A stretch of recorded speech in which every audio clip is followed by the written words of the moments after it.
নমস্কার, কেমন আছো তোমরা সবাই? আশা করি সকলেই ভালো আছো। নতুন একটা ভিডিওতে তোমাদের সকলকে জানাই স্বাগতম। তো আশা করি তোমরা সকলেই ভালো আছো। আর আজকের ভিডিওটা স্টার্ট করলাম। আজ স্টার্ট করলাম বলতে বলতে আমরা কিন্তু হায়দ্রাবাদ গিয়েছিলাম বেড়াতে। তো সেখান থেকে হায়দ্রাবাদ থেকে আমরা ব্যাক করেছি আগরতলাতে।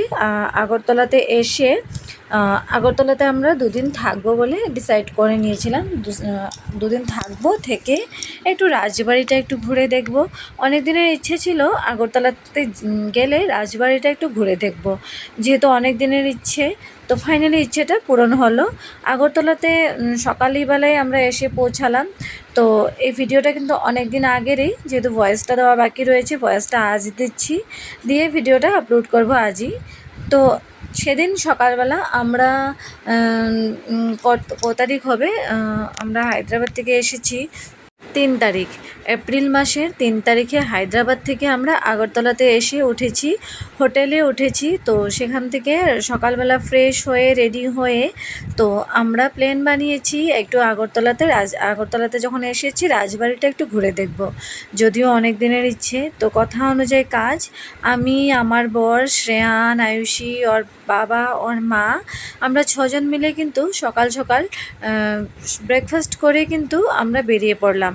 রেডি হয়ে ব্রেকফাস্ট করে কিন্তু বেরিয়ে পড়লাম। আর প্রচণ্ড গরম ছিল, হাঁটা যাচ্ছে না, তাই মাথায় দুপাট্টাটা দিয়ে রাখতে কিন্তু আমি বাধ্য ছিলাম। খুব প্রচণ্ড গরম, আর দেখতেই পাচ্ছ তোমরা, ভালো করে কিন্তু চোখ দিয়ে কিন্তু তাকাতেও পারছি না, এত পরিমাণ গরম ছিল। আর রাজবাড়িতে ঢুকে রাজবাড়ির চারপাশটা এতটা সুন্দর, কি মনোরম দৃশ্য, কি সুন্দর দেখার মতো জায়গা। এই জায়গাটাতে সকালে কিংবা বিকেলের দিকে আসলে পরে খুব সুন্দর আরাম করে কিন্তু দেখা যাবে।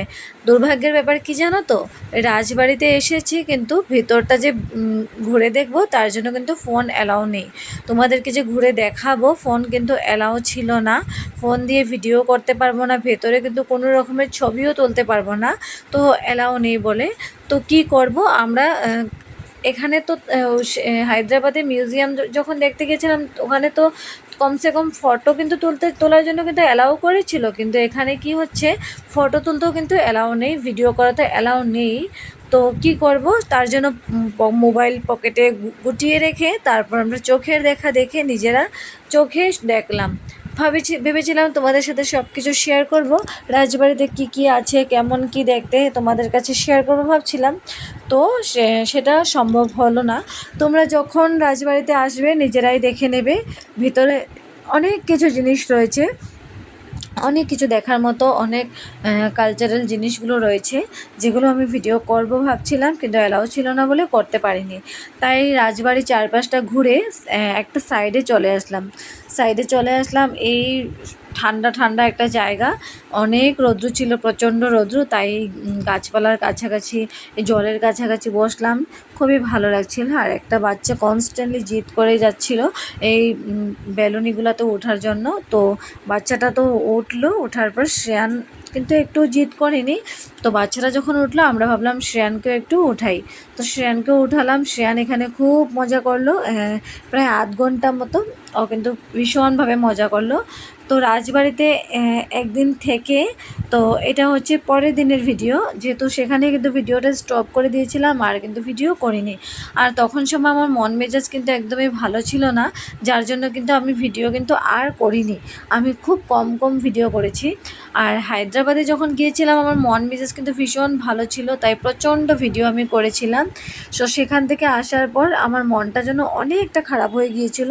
তো তার জন্য সেখান থেকে আসছি বলে মন খারাপ হয়নি, আমার কিছু কারণ ছিল, তার জন্য মনটা আমার ভীষণ খারাপ ছিল, তাই কিন্তু আর ভিডিও করতে পারিনি। তো এবার আমরা রওনা দিচ্ছি শিলচর যাওয়ার জন্য, শিলচর দিদিদের বাড়িতে, ওদের বাড়িতে আমরা যাব, গিয়ে দুদিন ওখানেও থাকবো, থেকে তারপর ব্যাক করব গুয়াহাটিতে যাওয়ার জন্য। তো এদিকে দেখতেই পাচ্ছ বরের কি এদের কি ওরা কি মজা করছে, তোমরা দেখতেই পাচ্ছ। একজন সিটের উপর দিয়ে হাঁটাচলা করছে, একজন ক্যামেরা ধরে রাখছে কীভাবে উপর নিচ করে, ক্যামেরাটাও ভালো করে ধরা কিন্তু হচ্ছিল না। তো এর মধ্যে দিয়ে কিন্তু ট্রেনে কিন্তু এইভাবে কিন্তু আমরা খুব মজা করে রাতে এসে পৌঁছালাম। তো রাতে এসে আমরা কিন্তু শুয়ে পড়েছিলাম, তখন আর কোনো ভিডিও নেওয়া হয়নি, ডাইরেক্ট এসে কিন্তু শুয়ে পড়েছিলাম। এটা হলো তারপরের দিন সকাল সকাল ওদের বাড়িতে, দিদিদের বাড়িতে আসার পর ওদের বাড়িতে ডোডো। আগের দিন রাতে কিন্তু ভীষণভাবে টায়ার্ড হয়ে গিয়েছিলাম, তাই বাড়িতে আসার কোনো রকমের আর ভিডিও কিন্তু করিনি। এখানে ডোডো, ডোডো বলতে একটা কুকুর, ওদের বাড়িতে থাকে। ওরা কুকুরটাকে এনেছে, খুব যত্ন করে জানো তো, মানুষের মতো ভীষণভাবে যত্ন করে, খুব আদর করে। আর কুকুরটাও কিন্তু মানুষের সাথে একদম মিশে গিয়েছে, খুব ভালোবাসে এদেরকে। যা বলবো তাই শুনে, যদি বলি ডোডো এখানে বসে থাকো ও বসে থাকবে, ডোডো একটু উঠো ও কিন্তু উঠে পড়বে। তো এরকম একটা ব্যাপার, সব রকমের কথা কিন্তু ও বোঝে, শোনে, সমস্তটা শোনে। তো দুপুরে খাবার জন্য জামাইবাবু এখানে নিয়ে এসেছে, মাটন নিয়ে এসেছে। আগে যদিও আমি না মাটন খেতাম না, মাটন খেতে কিন্তু একদমই ভালোবাসতাম না। বিয়ের আগে থেকে কিন্তু, বিয়ের পরেও একটা বছর কিন্তু আমি মাটন খাইনি, আমি একটু ভালোবাসতাম না বলে কিন্তু খাইনি।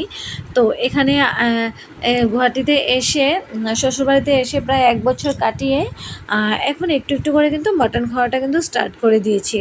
তো এখন দেখছি খেয়ে প্রথম একদিন আমার বর মাটন রান্না করেছিল, আমার ভীষণ ভালো লাগছিল। তো তখন যে খেয়েছিলাম সেই থেকে কিন্তু আমার ভীষণ খেতে ভালো লাগছিল। আর প্রথম আমার বরের হাতে মাটন খেয়েছি আমি, যে যখন আমরা হায়দ্রাবাদ বেড়াতে যাব, ট্রেনে আমরা ফ্রায়েড রাইস মাটন বানিয়ে নিয়ে গিয়েছিলাম। তো তখন সেদিন রাতে ও যে মাটন বানিয়েছিল, আগের দিন আমাকে একটু টেস্ট করতে দিয়েছিল, তখন যে খেয়ে যে আমার ভীষণ ভালো লাগছিল, সেই থেকে কিন্তু মাটন খাওয়াটা কিন্তু স্টার্ট করলাম।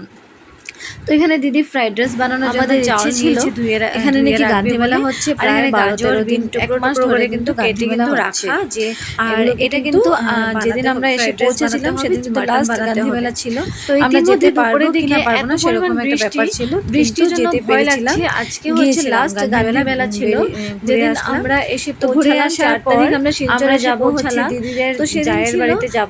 5 তারিখ ছিল, ভীষণ এদের জায়ের বাড়ি, যার জন্য চলো ঘুরে আসবে একটু। তো আমি যেহেতু শাড়ি টাড়ি নিয়ে যাইনি, তো এখান থেকে দিদির একটা শাড়ি কিন্তু আমি পরে নিলাম। তো এই শাড়িটা পরে আমি যাব। আর আমি ভেবেছিলাম কুর্তা পরে চলে যাব, তারপরও বলছে যে না, জায়ের বাড়িতে যাব, তোমার তো কাউকে তুমি চিনো না, তাই তুমি একটু শাড়ি পরে নাও। তো তার জন্য কিন্তু আমি শাড়ি পরে নিলাম। আর বহুদিন পর শাড়ি পরেছি, আমায় কেমন লাগছে একটু কমেন্ট করে জানাবে তো। আর শাড়িটা কিন্তু রঙটা আমার ভীষণ ভালো লাগছিল, তার কাছে এই শাড়িটার সাথে যদি একটা রেড কালারের ব্লাউজ হয়ে যেত ভীষণ ভালো লাগতো। তো তার জন্য রেড কালারের ব্লাউজের জন্য কিন্তু আমার একটু ভালো লাগছিল না, কিন্তু এমনিতে খুব সুন্দর, একটু রেড কালারের ব্লাউজ হলে কিন্তু ভীষণ ভালো লাগতো। তো দিদিদের জায়ের বাড়িতে ঘুরে এসে চলে আসলাম কিন্তু আবার ওদের বাড়িতে। তো ওদের বাড়িতে এসে দেখতে পাচ্ছ আয়ুষী কিন্তু ডোডোর সাথে প্রচণ্ড খেলা করছে, আর ওদেরকে ভালো করে চিনে গিয়েছে ডোডো, খুব আদর করে এদেরকে, খুব ভালোবাসে এদেরকে। তো আমাকে দেখেই ডোডো আমাকে ভয় পাচ্ছে দেখে, নাকি ওকে দেখে আমি ভয় পাচ্ছি বুঝতে পারছি না। যখনই আমি ওর কাছাকাছি যাচ্ছি তখনই কিন্তু ও চেঁচিয়ে উঠছে, ওর গায়ে একটু হাত বোলাতে গেলেও ও কিন্তু চেঁচিয়ে উঠছে। তো সেই ভয়ে কিন্তু আমি নিজে থেকে কিন্তু দূরে চলে যাই। তো সেটাই ভাবছি, ডোডো আমায় দেখে ভয় পাচ্ছে নাকি আমি ডোডোকে দেখে ভয় পাচ্ছি, কোনটা বুঝতে পারছি না। তো কিন্তু ওর বাড়ির লোকেদের সাথে ও কিন্তু ভীষণভাবে কিন্তু মিশে গিয়েছে। আর এই যে শ্রেয়ান ওকে, ডোডোকে কিন্তু ওষুধ খাওয়ানো থেকে, খাবার খাওয়ানো থেকে সমস্তটা কিন্তু ও করিয়ে দেয়, ওর বাবা স্নান করিয়ে দেয়, সমস্তটা কিন্তু করে দেয়। তো 3 তারিখ আগরতলা থেকে 4 তারিখ শিলচরে এসে 4, 5, 6 তারিখে আমরা বেরিয়ে পড়েছিলাম গুয়াহাটিতে আসার জন্য। তো 6 তারিখ রাত 11টায় আমাদের ট্রেন ছিল গুয়াহাটিতে আসার জন্য। তো রাত 11টায় আমরা ট্রেনে উঠে পড়েছি। পরের দিন দিনের 12টা মতো বাজছিল, আমরা কিন্তু এসে পৌঁছালাম। এত দেরি কিন্তু হয় না, এতটা লেট কখনোই হয় না। সেদিন ট্রেন কিন্তু অনেকটা লেট ছিল, আর যার কারণে অনেকটা লেট হয়ে গিয়েছে আমাদের বাড়ি পৌঁছাতে। তো আজকের ভিডিওটা এখানেই শেষ করলাম।